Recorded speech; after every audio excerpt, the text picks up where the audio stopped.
Hello people of YouTube. I know some of you will have come over from the Dyspraxia Foundation group on Facebook that I've got a few quotes from today, and I thank you for watching. This is a video just regarding a disorder to an extent that development conditioning disorder, as I explain it to some, a coordinational disorder. It's called dyspraxia. Everyone assumes when I tell them this, that sounds like dyslexia. That's so you can't write. Yeah, I can't write. That's true. That is absolutely true. But there is so many more things involved. Just for starts, I'll read you a little segment from a website here that explains it quite nicely. Movement skills are a fundamental aspect of human behaviour, enabling us to perform everyday tasks, to express ourselves and maintain our health and well-being. Very simple stuff. However, some children, and not mentioned here, this continues under adulthood, lack the movement skills they need to cope with the everyday demands of home, school and work. Sometimes it's referred to as dyspraxia or clumsiness, but the condition is more properly called developmental coordination disorder. Now, I didn't find out I had this disorder until I was 15, which was a big problem for me because up to that point everyone treated me as stupid, lazy, incompetent, just uninterested, even though every time they were asking me to do something over and over again, like draw a picture or write a sentence, I was putting every ounce of effort I could muster into it, and it just wasn't working out. And you don't, without having the condition, you do not understand how frustrating that can be, putting every bit of effort you can and getting nowhere. When I did find out at the age of 15, it was a massive relief. It truly sucks to have these conditions. It truly sucks because there's certain things that I'm not going to say you'll never be able to do, but boy, are you gonna struggle. It's gonna be a right pain, and it's going to cause you lots of turmoil and stress, as I found out. But it's also a case of bet the devil you know and the devil you don't.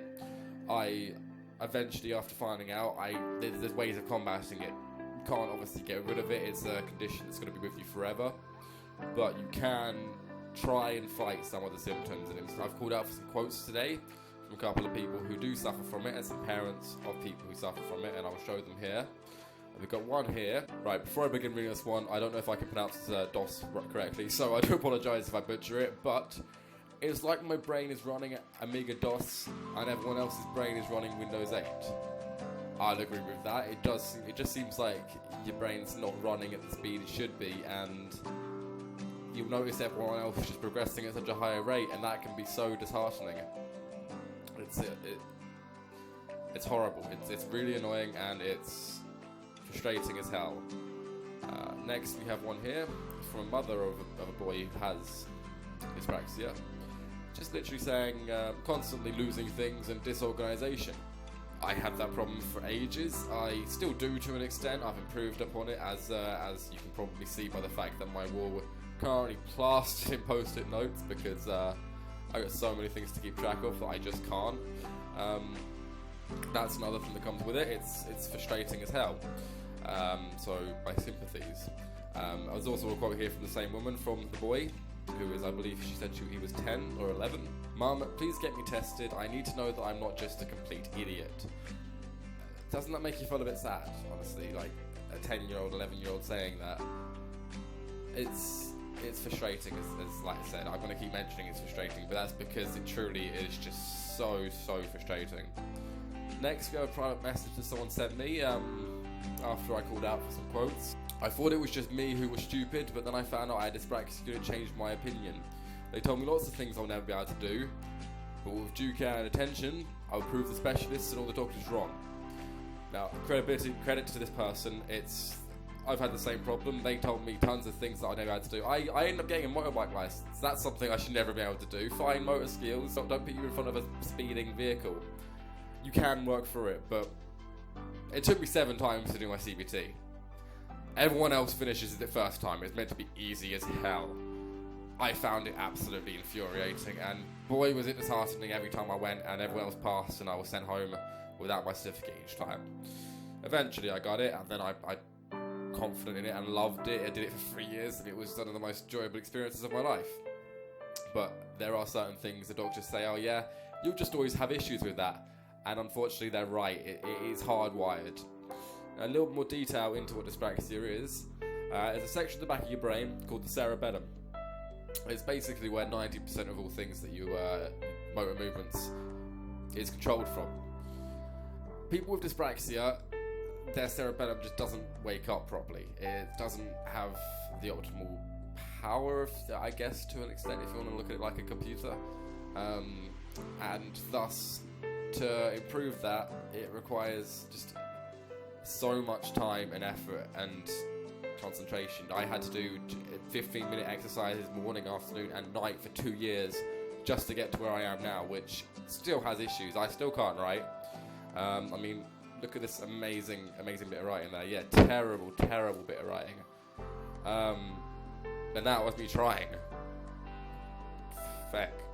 Up to the age of 15, like I say, I didn't know I had it, so all that time I was just convinced I was dumb, I was stupid, I had no reason to even try, because every time I did try, I would fail, and then get so worked up, it would then I would have a panic attack. It would loop, and then I would have a panic attack, and that continued on till I found out. And even then, it was horrible, because then it's like, oh, I thought maybe I could just fix this by trying, and then it's like, no, you can't. You're screwed.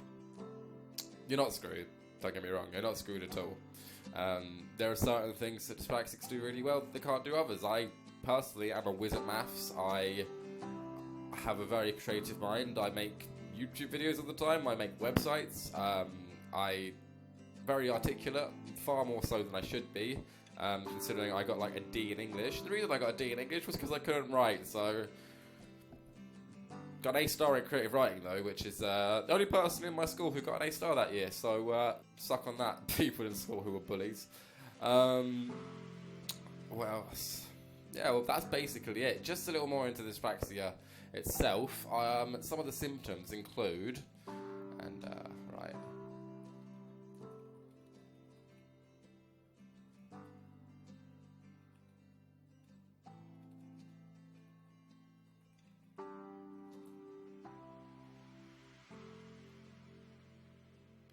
So, some of the symptoms here include, and I'll just pretense by saying all of these things used to affect me, but obviously working through it, about 15% of them still do. Other people, I know for a fact, suffer a bit worse for them, and my condolences to them. Keep working through it, you'll make it, I promise you.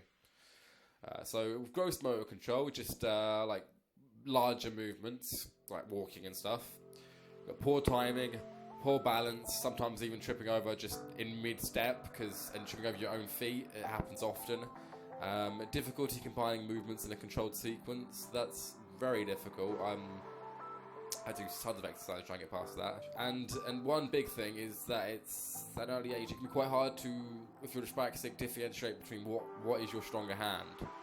I now have, I'm not ambidextrous because I can't do everything with both hands, but when I eat, I use my left hand, when I write, I use my right hand, and everything else, it's a bit in the air. I don't really know. Fine motor control. Stuff like difficulty learning basic movement patterns. Developing a desired writing speed, so trying to keep up with everyone else. Say, in school, I had issues always keeping up writing class. So bad that eventually when I did my GCSEs and SATs, I had to have a scribe, so I had my own room and someone in there writing for me as I worded everything. God bless them, that did help, like, no doubt, no end. But I felt pretty weird having to do that. Everyone else being in a big hall doing their standardised exam, and I'm just in a tiny room chatting to a teaching assistant. Establishing the correct pen grip. Now I can't do that. That's a horrible one. I write 2 sentences and my wrist starts to jam up. That shouldn't happen at all.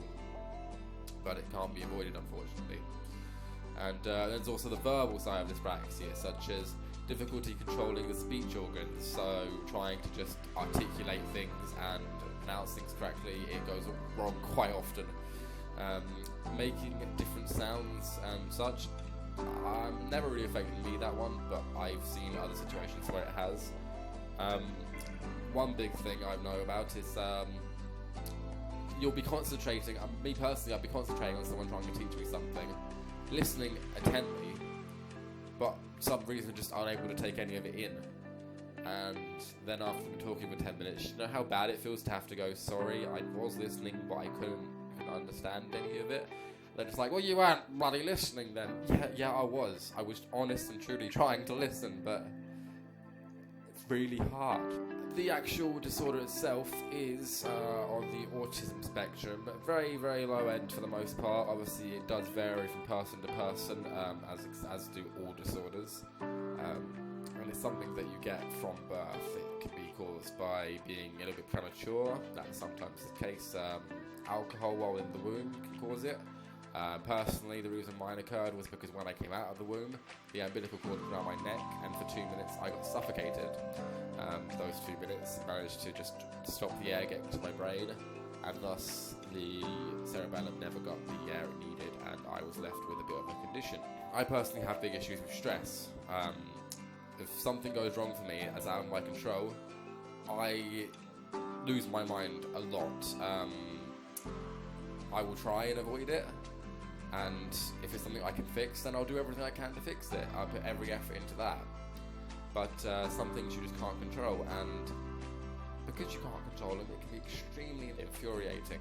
But just in summary, this is just to all the people on the Facebook Dyspraxia group and any dyspraxic watching this video, or anyone just trying to learn so they can be a little more sympathetic towards people who suffer with dyspraxia. To those who are trying to learn to help someone else, thank you. Really, really means a lot, because most people just disregard it and shrug it off as another little dyslexia thing. But yeah, to those brethren who are trying to pull through it, keep going. You will eventually reach a point where you're happy with what you can do. There will always be things that you just can't quite do, or can't do perfectly, but you'll find things that you excel at that other people can't do. And in addition to that, you'll be a stronger person for it. I've had to work through tons of issues, and I've come out the other end stronger for it all. Could definitely do a few more improvements on certain things, but I'm 20, that will come with time. I will say one thing to any parent out there who think their kid might have dyspraxia: do get them tested, because otherwise they are going to be in a turmoil, emotional situation where it just loops and loops, and it's horrible for them. Especially when, say, and I'm not pointing fingers and saying you do yell at them, but if you're yelling at them, telling them to do better each time and they physically can't, it's so disheartening. I spent so long just in tears, ruined, almost to suicidal thoughts because of it. But I'm better now. I've improved. I'm over it. But just want to give this message to other people who are still trying to get past it. Thank you to all the people on the Dyspraxia Foundation group who sent in their quotes regarding dyspraxia, and thank you for watching this video. It was a bit more serious than my normal videos, but I wanted to make it anyway because I feel like it's quite important. Alright, well, thanks, and if you want to know more, let me know and I will make a video going a bit more in depth. Besides that, I hope you enjoyed. Leave a like if you did or found it informative. Subscribe if you'd like to see more serious videos and also silly videos and gaming videos. And I will see you very soon. Bye.